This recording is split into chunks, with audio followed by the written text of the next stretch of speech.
और जो विश्व रूप दर्शन अध्याय है ना, उसमें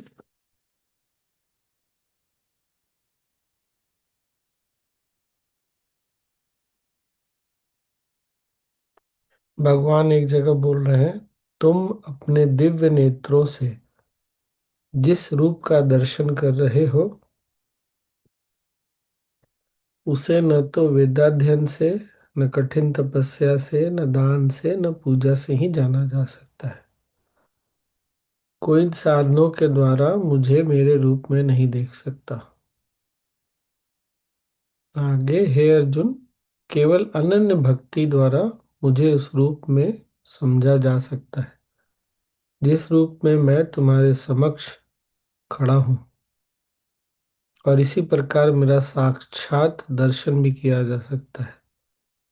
केवल इसी विधि से तुम मेरे ज्ञान के रहस्य को पा सकते।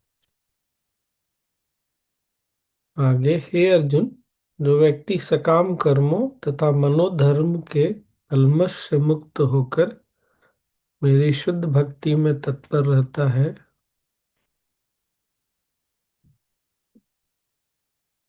जो मेरे लिए ही कर्म करता है, जो मुझे ही जीवन लक्ष्य समझता है, और जो प्रत्येक जीव से मैत्री भाव रखता है, वो निश्चय ही मुझे प्राप्त करता है।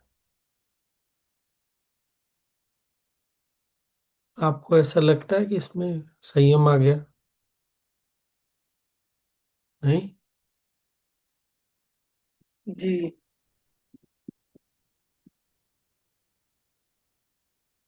केवल इसी विधि से तुम मेरे ज्ञान के रहस्य को पा सकते हो।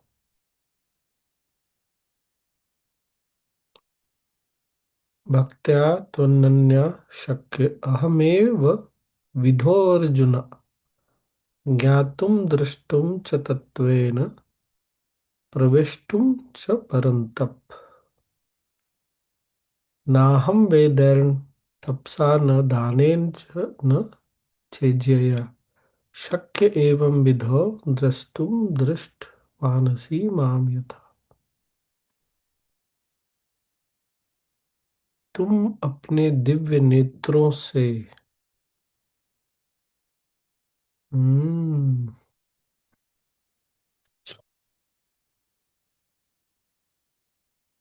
बढ़िया है नहीं?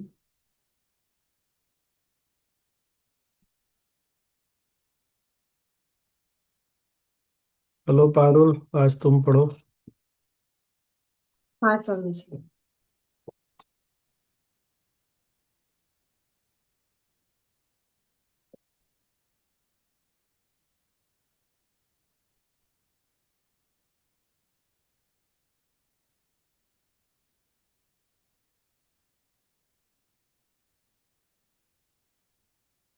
जय गुरुदेव स्वामी जी। कोई बात नहीं, तुम कहीं हो, आज हाँ पारुल पढ़ लेगी। हाँ हाँ। 17 अप्रैल स्वामी जी। 17 है? हम्म। कर्तव्यम एव नियतम केवलम कार्य कोविदेः सुषुप्ति वृत्तिम आश्रित्य कदाचित्वम न नाशय।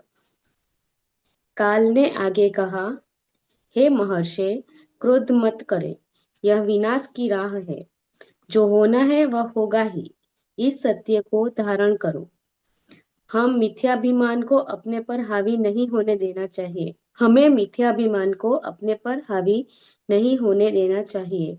हम स्वभावतः प्राकृतिक व्यापारों की पूर्ति में सहायक होते हैं। ऐसा निश्चय ही बुद्धिमानों की प्रकृति है। श्लोक का अर्थ है, जो करना होता है उसे बुद्धिमान व्यक्ति यहाँ करते ही है। ऐसे निराभिमानी और निस्वार्थ महानुभाव शांति पूर्वक रहते हैं और व्यवस्था का अतिक्रमण नहीं करते। कहाँ गई आपकी बुद्धिमत्ता तथा महत्ता, और कहाँ गया आपका नैतिक साहस? हे महर्षि, आप यदि आनंद पथ को जानने वाले हैं तो मूर्खों सा काम क्यों कर रहे हैं? आप निश्चित ही जानते हैं कि पका फल टपकता ही है, फिर यह जानते हुए भी आप मुझे क्यों शाप देना चाहते हैं? आप निश्चित रूप से यह भी जानते हैं कि हर एक के दो शरीर होते हैं, एक भौतिक और दूसरा मानसिक। भौतिक शरीर निर्जीव होता है और विनाश को प्राप्त होता है। मन ससीम होता है सुव्यवस्थित। मन ससीम होता है परंतु होता है सुव्यवस्थित। परंतु आपका मन विक्षुब्ध है।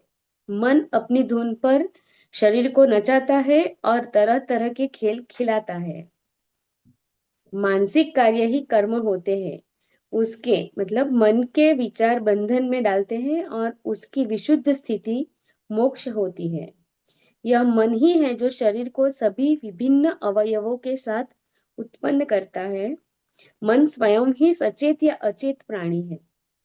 सभी अंतहीन विभिन्नताएं सिवा मन के और कुछ नहीं। जब मन निर्धारण करता है तब वह बुद्धि कहलाता है, और जब अपनी पहचान करता है तो वो अहंकार हो जाता है।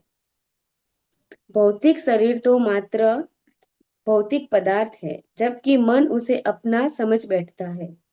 परंतु यदि मन सत्य पथ पर चल पड़े और अपने को शरीर मानना छोड़ दे तो वह परमात्मा को प्राप्त कर लेता है। हे महर्षि, जब आप ध्यान मग्न थे तब आपका पुत्र अपनी कल्पना के द्वारा बहुत दूर चला गया था। वह अपना शरीर यहीं छोड़ गया था। जिसे भृगु का पुत्र कहते हैं, वह स्वर्ग में जा पहुंचा था। वहां वह दिव्य अप्सराओं के साथ भोग विलास करता रहा। दीर्घ काल के बाद जब उसके पुण्य का क्षय हुआ तो अपनी प्रिय अप्सरा के साथ वह पके फल की भांति पृथ्वी पर गिर पड़ा। उसे अपना दिव्य शरीर स्वर्ग में ही छोड़ना पड़ा। वह पुनः भौतिक शरीर के रूप में जन्म लेने के लिए पृथ्वी पर गिरा। धरती पर उसे कई जन्म लेने पड़े। वह पहले ब्राह्मण कुमार, समझिए, हो गया था। कोई बात नहीं।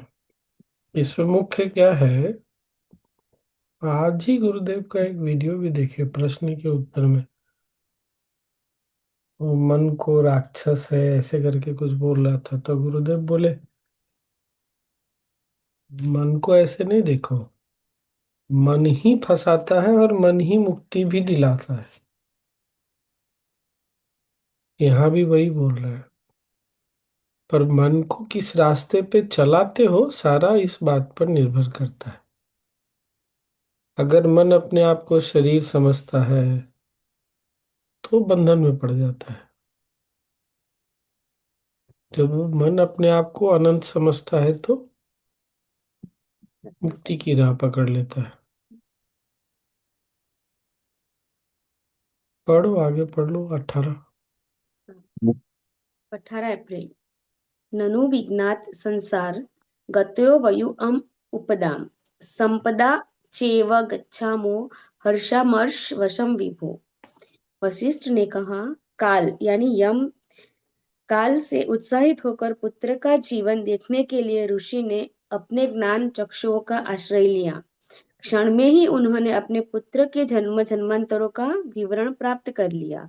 जो कुछ देखा उससे अति विस्मित हुए और फिर अपने शरीर में लौट आए। पुत्र मोह से पूर्णतः मुक्त होकर भृगु ऋषि ने कहा, हे प्रभु, आप वर्तमान, भूत और भविष्य के निश्चय ही ज्ञाता है।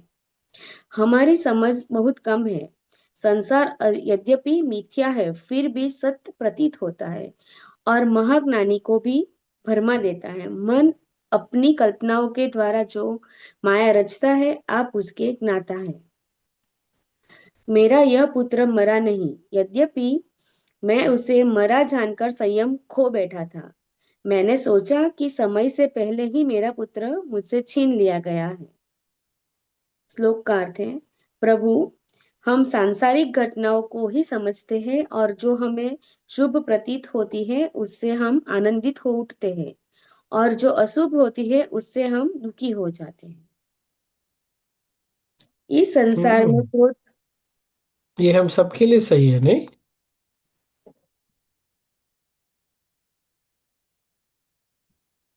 तो हम सब लोग भृगु हैं यहाँ पे बैठे हुए। स्वामी जी, भृगु ऋषि अगर ऐसे हो सकते हैं तो हम तो इतना तप करके। पढ़ो पढ़ो, आगे पढ़ो। इस संसार में क्रोध व्यक्ति को वह सब कुछ करने के लिए प्रेरित करता है जिसे उसे नहीं करना चाहिए, परंतु शांति उसे उन कर्मों में लगाती है जिसे उसे करना चाहिए। जब तक संसार के अस्तित्व का भ्रम बना रहता है, तब तक उपयुक्त और अनुपयुक्त के बीच का भेद मान्य होता है। यह उचित नहीं कि आपके स्वाभाविक कर्म से हम विक्षुब्ध हो। प्रत्यक्ष आपका स्वाभाविक कर्म है जीवों को मारना। आपकी कृपा से मैंने अपने पुत्र को पुनः देखा है और मेरी समझ में आ गया है कि मन शरीर है। यह मन ही है जो सांसारिक दृश्यों को बनाता है। काल ने कहा, हे महर्षि, आपने ठीक ही कहा है। सचमुच मन ही शरीर है। यह मन ही है जो तुम कुम्हार के बर्तन की तरह अपने विचारों से शरीर की रचना करता है। यह नए शरीर बनाता है और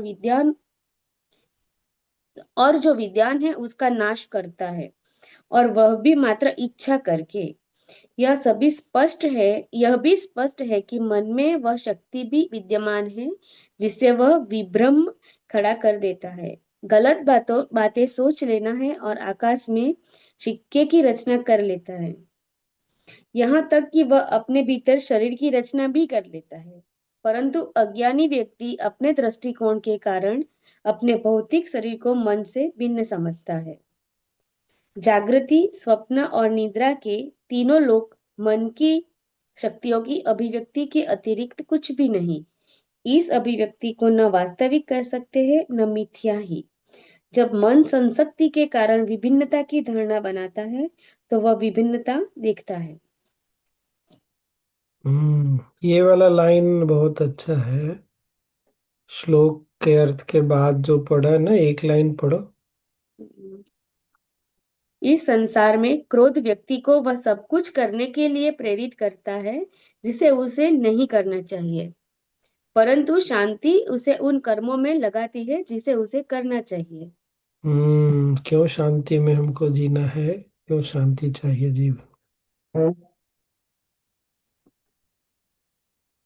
यस, नो, ये सब छोटी छोटी बातें हैं लेकिन बहुत महत्वपूर्ण है। और अंतिम वाला पर फिर से पढ़ो, 2 लाइन। जागृति, स्वप्न और निद्रा के तीनों लोक मन की शक्तियों की अभिव्यक्ति के अतिरिक्त कुछ भी नहीं है। इस हम्म अभिव्यक्ति को न वास्तविक कह सकते हैं न मिथ्या ही। जब मन संसक्ति के कारण विभिन्नता की धारणा बनाता है तो वह विभिन्नता देखता है। जो हम बात कर रहे थे ना, चेतना की अवस्थाएं, 7 अवस्था में पहले 3 अवस्था, जागृत, सुषुप्ति और स्वप्न, ये मन का बनाया हुआ है। केवल जब हम इन 3 को पार करके चौथे पे जाते हैं, तब हम मन को पार करने लगते हैं। फिर उसके बाद तो हम, जो सीमित मन है, उसको पार करके चौथे 5वें, फिर तो मन का जो संसार है उससे परे चले जाते हैं। ये सब हम समझ सकते हैं क्योंकि हम गुरु के साथ भी हैं, साधना पथ पकड़े हुए हैं, और साथ में हमने इस पर चर्चा भी की थी। पढ़ लो, आगे भी पढ़ लो। 19 अप्रैल।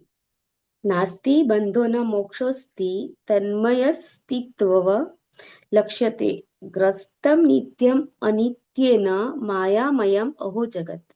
पहले ना काल। श्लोक का अर्थ पढ़ो केवल, उसके बाद फिर हाँ। शुरू से पढ़ो। श्लोक का अर्थ। परमात्मा के लिए न बंधन ही है और न मुक्ति ही। मैं नहीं जानता कि बंधन और मोक्ष की धारणाएं कहाँ से आई। न बंधन है न मुक्ति ही, बस वही एक अनंत पुरुष दिखाई देता है, परंतु वह अनंत है, अस्थाई आवरण में अपने को छिपाए हुए। और यह है सचमुच अत्यंत आश्चर्य या महाब्रह्म की बात। चलो अब पढ़ लो। ताल ने कहा, मैं अशक्त हूँ, मैं दुखी हूँ, मैं मूर्ख हूँ। यदि अपनी धारणाओं को उत्पन्न करके मन इस संसार के जाल में अपने को उलझा लेता है, मैं अशक्त हूँ, मैं दुखी हूँ, मैं मूर्ख हूँ। यदि अपनी धारणाओं को उत्पन्न करके मन इस संसार के जाल में अपने को उलझा लेता है, जब समझ आती है कि यह सब मन की ही मिथ्या सृष्टि है, तब उसकी चेतना में परमात्मा की शांति का उदय होता है। इसको फिर से पढ़ लो। मैं अशक्त हूँ, मैं दुखी हूँ, मैं मूर्ख हूँ। यदि अपनी धारणाओं को उत्पन्न करके मन संसार के इस जाल में अपने को उलझा लेता है, जब समझ आती है कि यह सब मन की ही मिथ्या सृष्टि है, तब उसकी चेतना में परमात्मा की शांति का उदय होता है। हम्म, जब हमको ये समझ में आ जाता है कि हमने जो भी अपने बारे में सोचा समझा, ये मन का केवल मन की धारणाएं हैं और कुछ भी नहीं, सत्य से इसका कोई संबंध नहीं है, ये पर ध्यान रखना है। हम्म। मन उस विशाल सागर की तरह है जिसमें अनंत प्रकार के जीव जंतु होते हैं, तथा जिसके ऊपरी तल पर छोटी बड़ी तरह तरह की लहरें उठती गिरती है। छोटी लहर सोचती है कि मैं छोटी हूँ, और बड़ी लहर समझती है कि मैं बड़ी हूँ। जिसे वायु तोड़ देती है, वह समझती है कि मैं तो नष्ट हो गई हूँ। कोई अपने को ठंडी समझती है और कोई गर्म, परंतु सभी लहरें है तो समुद्र का पानी ही। निश्चय ही यह कहना सही है कि समुद्र में लहरें है ही नहीं, समुद्र ही अकेला है, परंतु यह भी सही है कि उसमें लहरें हैं। इस प्रकार परब्रह्म का अकेला अस्तित्व है।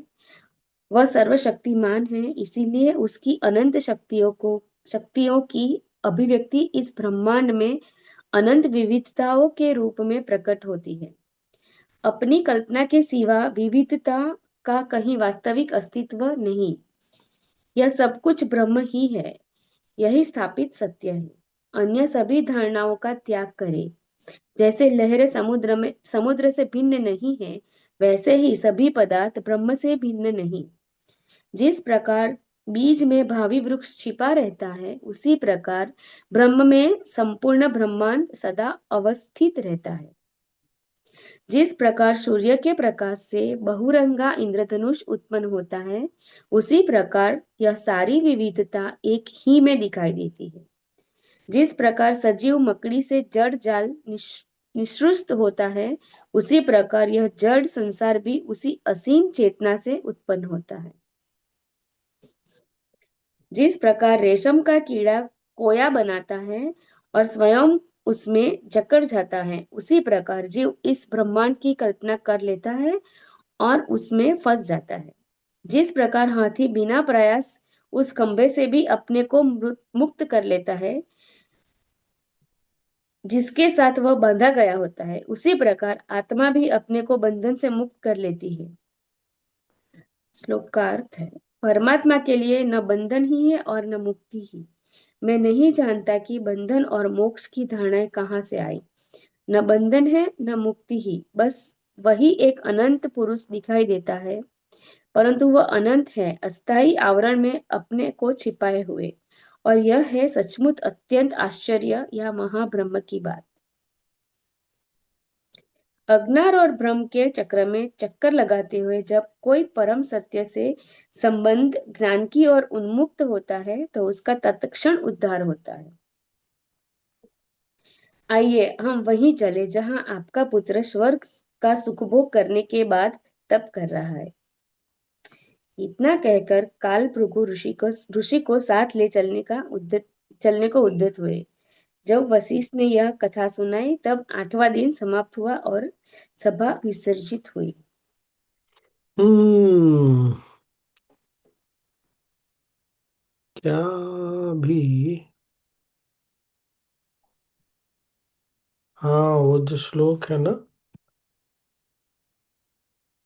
पूर्णमदः पूर्णमिदं पूर्णात् पूर्णमुदच्यते, पूर्ण से ही पूरा जगत आया है, जो आया वो भी पूर्ण है, जहाँ से आया वो भी पूर्ण है, और जो प्रक्रिया थी वो भी पूर्ण है। पर हम आए हैं पूर्णता से, ये हम भूल गए, विस्मृति हो गई। We have forgotten. और अपने आप को अपूर्ण मान लेते हैं, कम मान लेते हैं।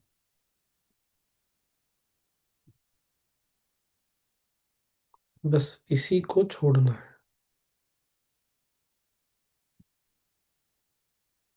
कितना हो गया? 9:30 हो गया। और क्या है आगे?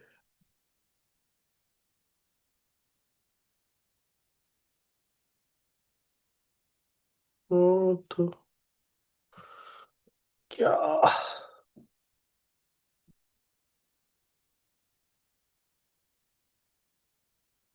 बस आज इतना।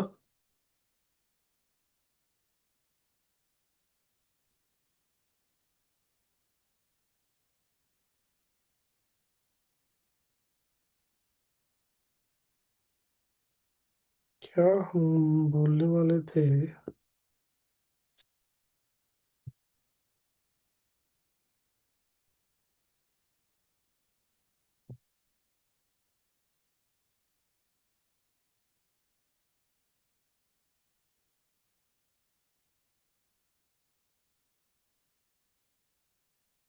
हम्म।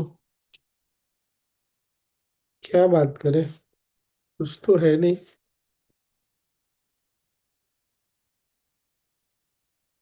ध्यान ही कर लेते फिर सो। हम्म।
ध्यान करने के पहले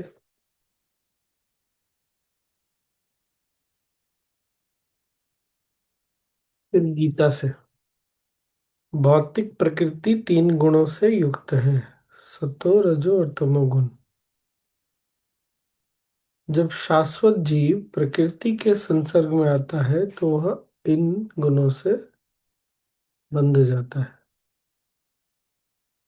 जब देहधारी जीव भौतिक शरीर से संबद्ध इन तीनों गुणों को लांघने में समर्थ होता है, तब वह जन्म, मृत्यु, बुढ़ापा और उनके अनेक कष्टों से मुक्त हो जाता है।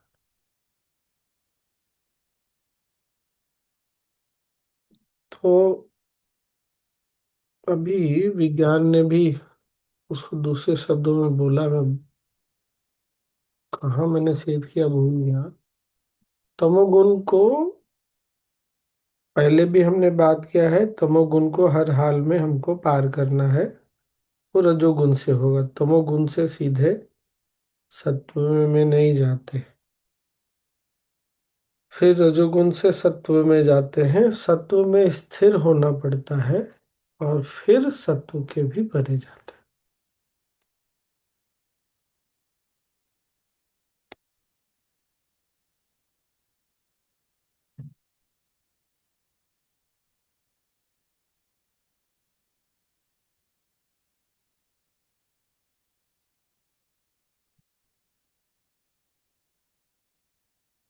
तो अर्जुन पूछ रहे हैं कि जो इन 3 गुणों के परे है उसका लक्षण कैसा है।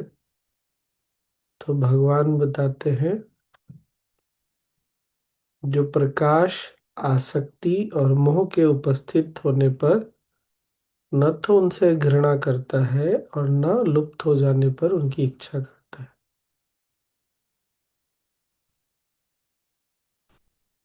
मान लीजिए किसी कारण से मन दुखी हो गया, घर में परिवार में कुछ हुआ, तो फिर उसके लिए अपने साथ, मन है, मन कभी भी दुखी हो सकता है, खराब हो सकता है, उसके लिए अपने बारे में कोई गलत धारणा नहीं बिठाता। जो भौतिक गुणों की इन समस्त प्रतिक्रियाओं से निश्चल तथा विचलित रहता है और यह जानकर कि केवल गुण ही क्रियाशील है, ये याद रखता है कि वो कुछ नहीं कर रहा, गुणों के कारण सारा कुछ हो रहा है। रजोगुण बढ़ गया तो मोह माया में फंस जाते हैं, तमोगुण बढ़ गया तो आलस और ये सारी चीजें आती हैं। तो ये ध्यान रखना है, हाँ? फिर से, अभी किसी कारण से मन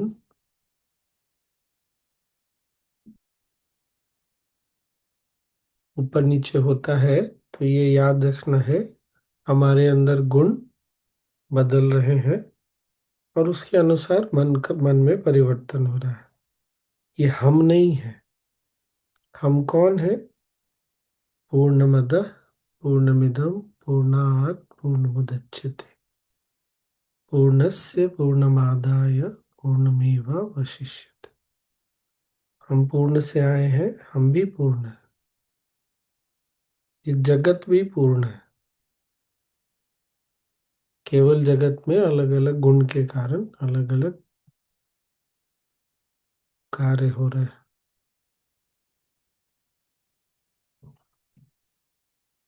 हम्म,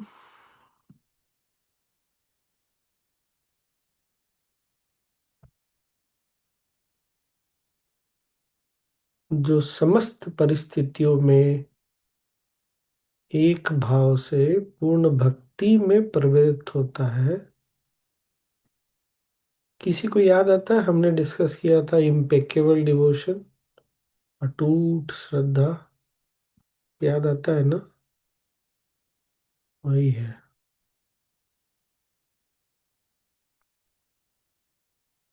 भक्ति तो है, हम सब में है कुछ, किसी न किसी स्तर पे श्रद्धा भक्ति तो है, पर भक्ति पूर्ण है क्या?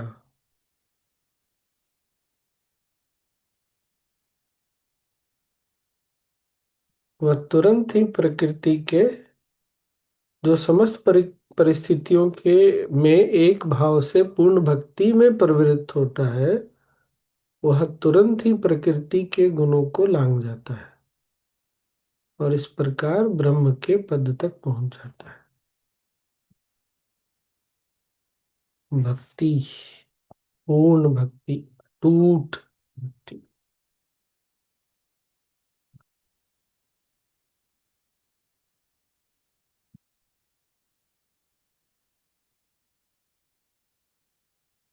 सत्व में स्थिर होने के लिए पहले अपने अंदर से न तमोगुण को निकालो।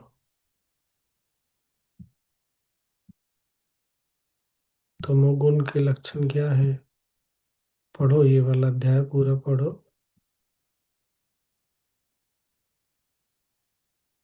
जड़ता है, संशय है, दूसरों पे संशय करना, दूसरे पे उंगली उठाना, ये सब तमोगुण और रजोगुण में यही सब होता है।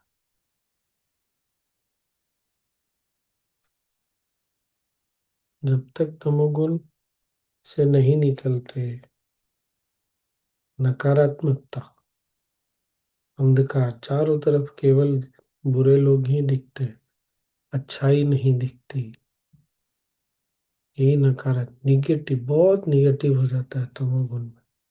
अंधकार, इसीलिए तमोगुण को अंधकार बोलते हैं। रजोगुण में आदमी अपने मन की इच्छाओं की पूर्ति के पीछे जाता है, जो उसको सही लगता है, वो जो सही है उस पर नहीं जाता। बाकी कैसे जाएंगे तो उपाय तो गुरुदेव ने सब दिया ही हुआ है। ठीक है, तो आप ध्यान कर लेते हैं।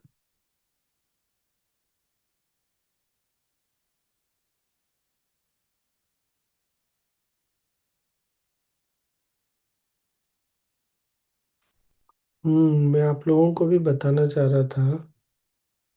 मैंने बताया क्या? भारत सरकार का एक ऑनलाइन, क्या बोलेंगे उसको, पोर्टल है, ऐप भी है। स्वयं बोल के, SWAYAM। बताया क्या मैंने इसके बारे में? नहीं ना। इसमें ना बहुत सारे कोर्सेज हैं ऑनलाइन। मतलब जो बहुत यंग है उनके लिए कोडिंग सीख सकते हैं, टेक्नोलॉजी से बहुत सारी चीज़ें हैं, AI के बारे में कोर्सेज हैं, लैंग्वेज कोई सीखना चाहे, फिलोसफी पे है, आर्ट्स पे है, म्यूजिक पे, बहुत सारी चीज़ों पे। तो आप कोई भी कोर्स कर सकते हैं।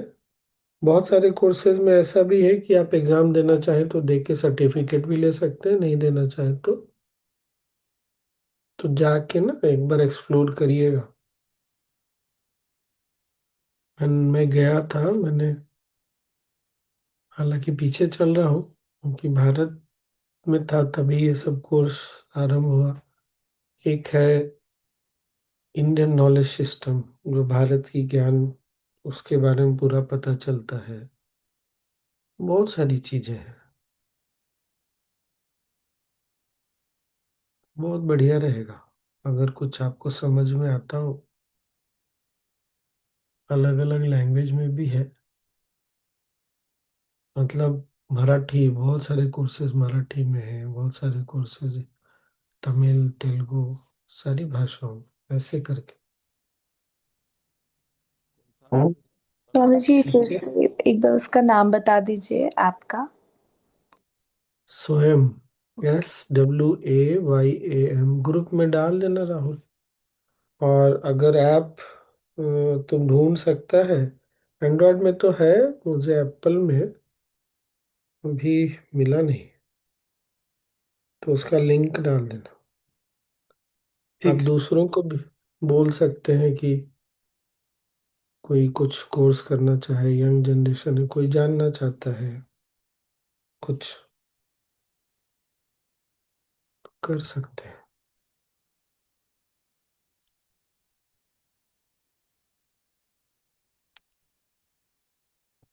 ठीक है। जय स्वामी जी, जय गुरुदेव। मुझे थोड़ा हम्म, ग्रुप में राहुल जी मिला दीजिए। मैं नहीं हूँ। कौन बोल रहा है? जोगमाया जोगमाया। तो आप अपना नंबर डाल दीजिए, राहुल जी डाल देगा ग्रुप। जी।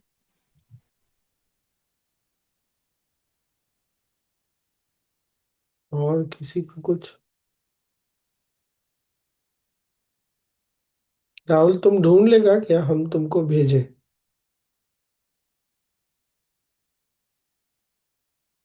बालक, कहाँ गया? अंतर ध्यान हो गया क्या? बालक स्थिर हो गया। लग तो वैसा ही रहा। Network issues. ओके।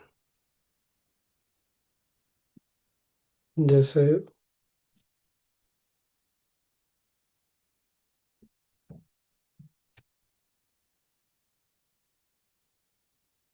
आर्किटेक्चर भी है, इंजीनियरिंग टेक्नोलॉजी, लॉ भी है, मैनेजमेंट भी है, मैथ, साइंस, क्लाइमेट एजुकेशन, मतलब पर्यावरण में आपको सीखना चाहते हैं,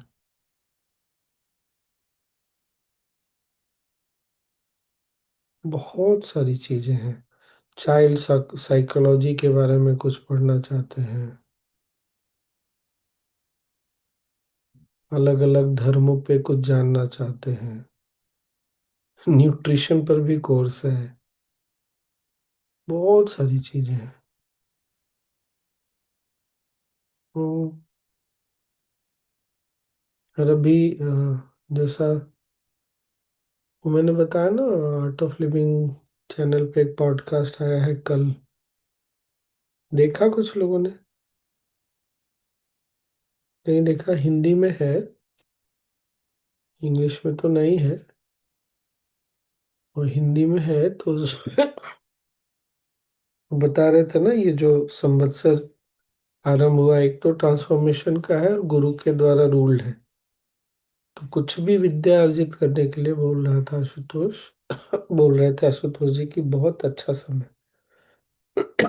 तो कुछ अगर ऐसा मन करे तो कर सकते हैं, हाँ? डाल दिया स्वामी जी ग्रुप में। हम्म, चलिए ध्यान कर लेते हैं।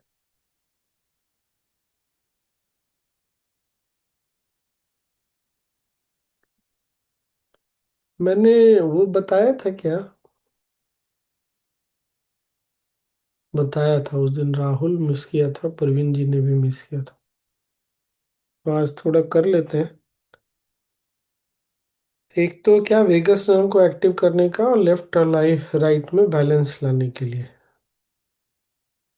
याद आया?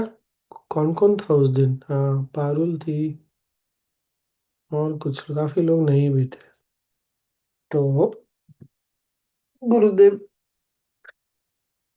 जनवरी का कभी तो बताए थे। बैठिए, सीधे बैठिए, बहुत सिंपल सिंपल एक्सरसाइज है। एक तो बोले ऐसे करके चेक करने के लिए पता चलेगा, एक हल्का लगता है, एक साइड भारी लगता है। तो ये बताता है कि बाएं दाएं में अभी असंतुलन है। वो होता ही है, बहुत स्वाभाविक रूप से होता है।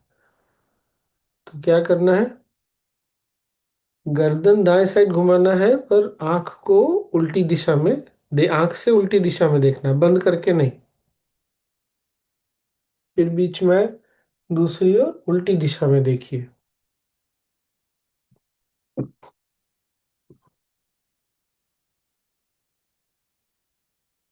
ये किया था स्वामी जी। हम्म, किया था ना। एक बार और दोनों साइड में।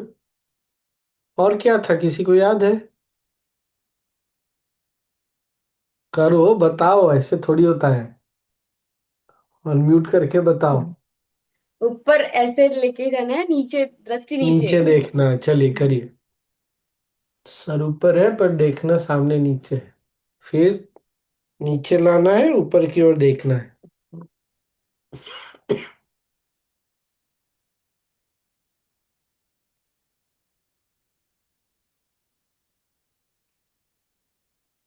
एक बार और ऊपर और नीचे।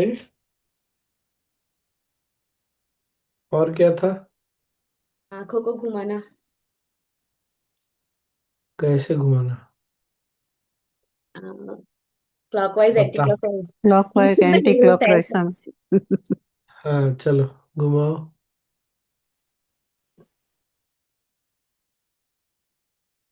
किसी एक दिशा में ना लगेगा, एक डायरेक्शन में हल बहुत आराम से हो रहा है, दूसरे डायरेक्शन में लगेगा थोड़ा एफर्ट लग रहा है।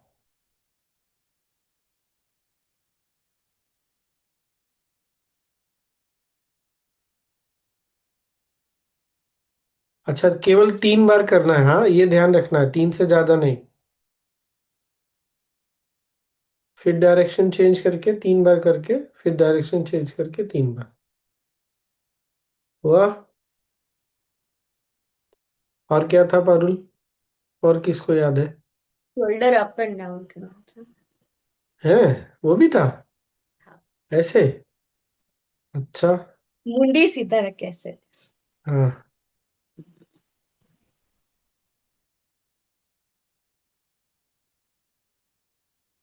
बस और कुछ था?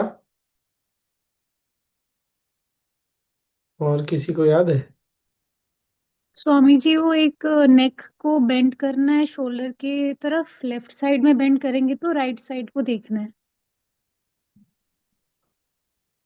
और राइट साइड को बेंड करेंगे तो लेफ्ट साइड को देखना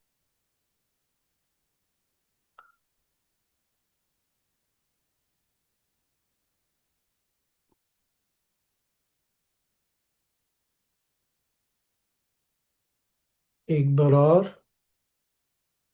और विश्राम। That's it. और कुछ था? अब एक बार इसको करके देखिए, फिर से हाथों को आगे पीछे। कितने लोगों को दोनों साइड हल्का लग रहा है अब? लगा ना? ये तो जब शरीर के दाएं भाग और बाएं भाग में संतुलन आता है तो जल्दी ध्यान में गहराई में जा सकते हैं। चलिए कर लें अब ध्यान। बद्धा बेसी जाओ। स्वामी जी, हाँ ये सब करने से पहले नाड़ी भी चेक करने के लिए बोले थे आप। हाँ, नाक। वो तो हाथ वाला किए ना तो पता चल गया कौन सा साइड नाड़ी ज्यादा है। चलिए, पानी पीना है तो पी लीजिए।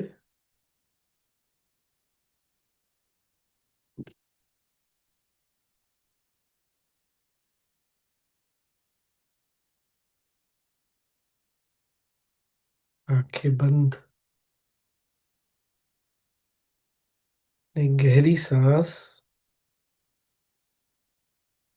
छोड़ें।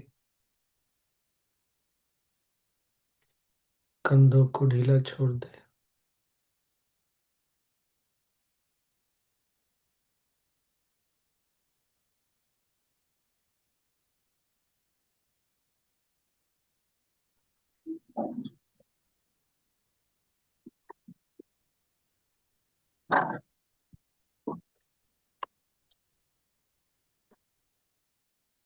पीठ को सीधी रखें। Keep the back straight.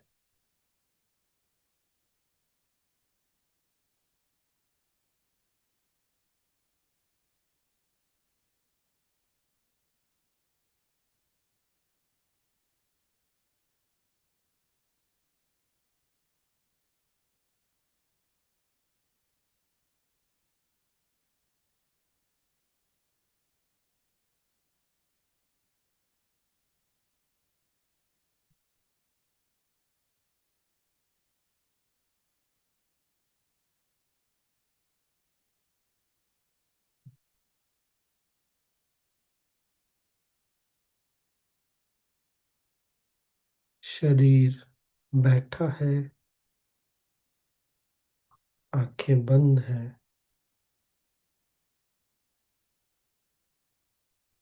और चेहरे पर एक हल्की मुस्कुराहट है।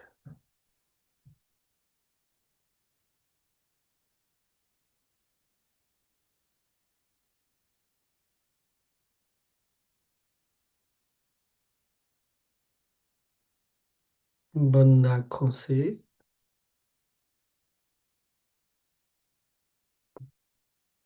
शरीर का अवलोकन करें। Become aware of the body.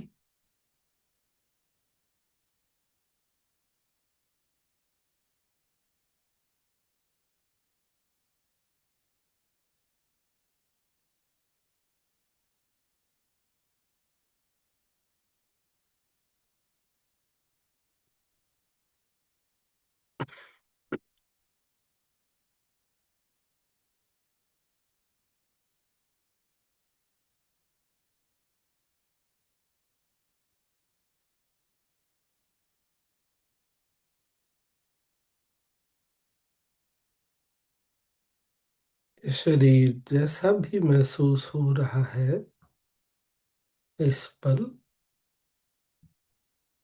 उसको स्वीकार कर लें। However the body is feeling right now, accept everything. For next few moments and relax.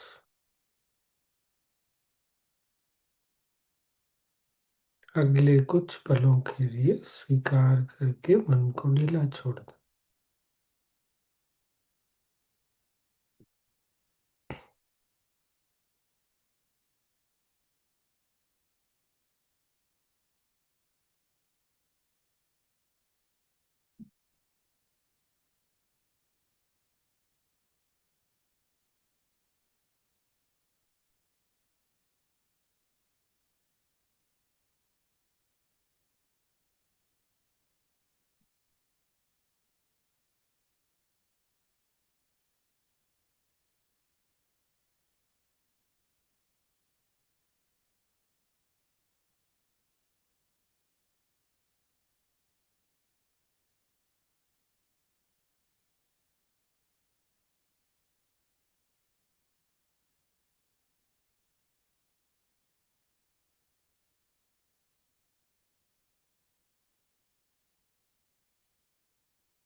एक और लंबी सांस लें,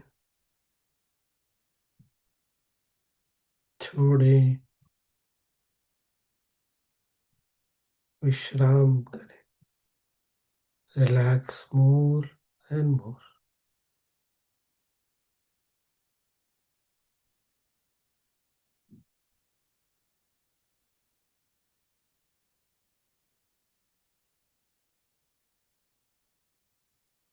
शरीर को स्थिर कर लें।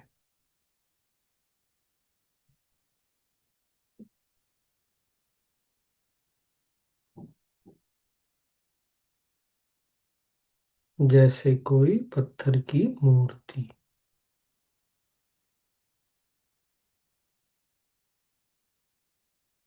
Now keep your body still like a statue.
शरीर स्थिर है और सांसें चल रही हैं।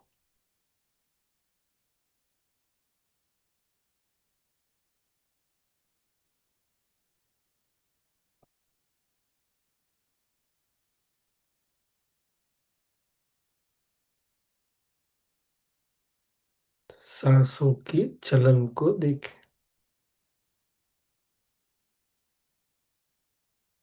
Body is still and breath is flowing by itself.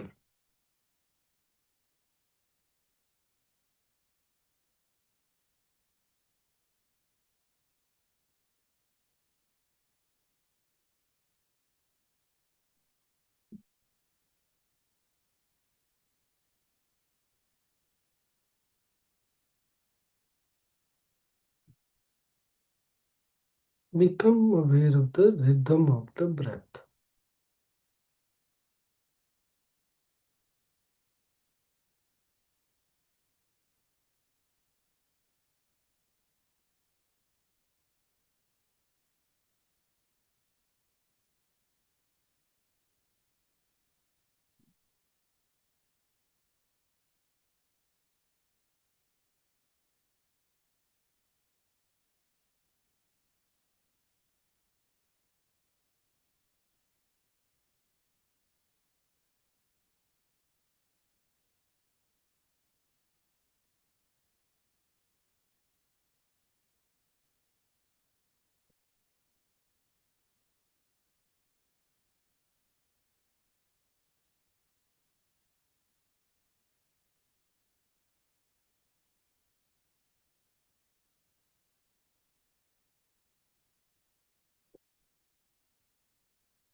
Keep observing your breath.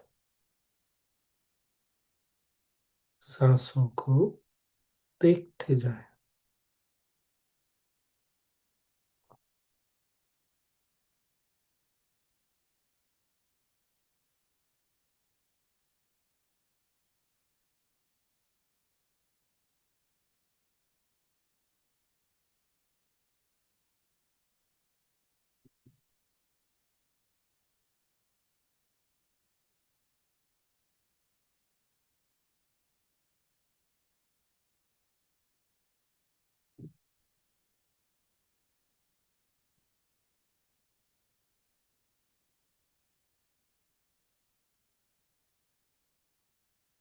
become aware of the mind, thoughts, if there are any, मन के प्रति सजग हो जाएं।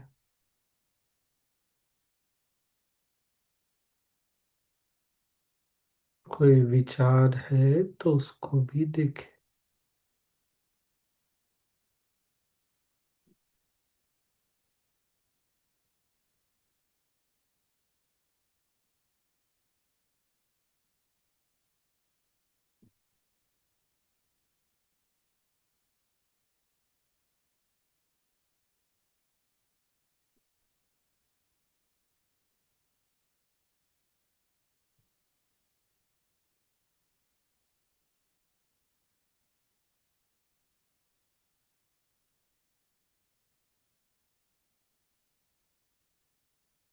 मन को विचारों पर,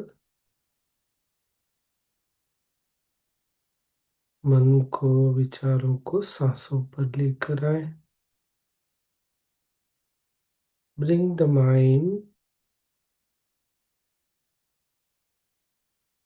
to the rhythm of the breath.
सजगता पूर्वक एक लंबी सांस लें।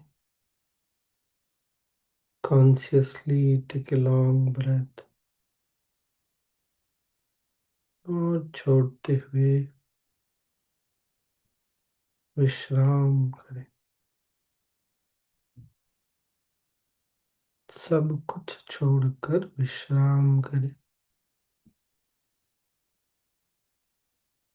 Let everything be and relax.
Om Shanti शांति शांति।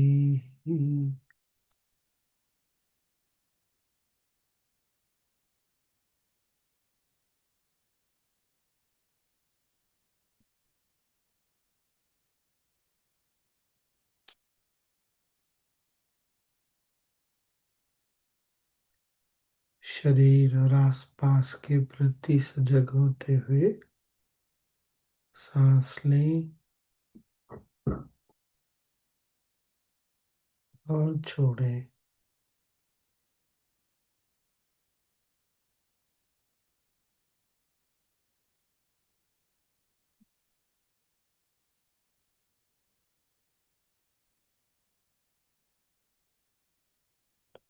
और धीरे धीरे जब भी कंफर्टेबल लगता हो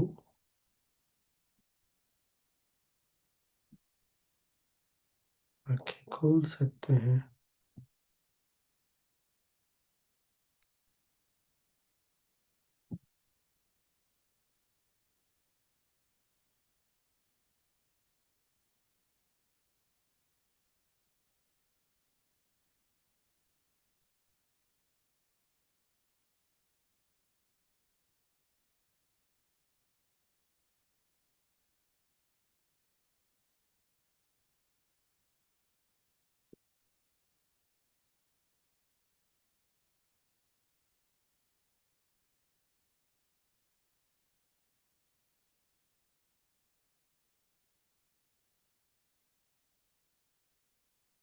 गुड।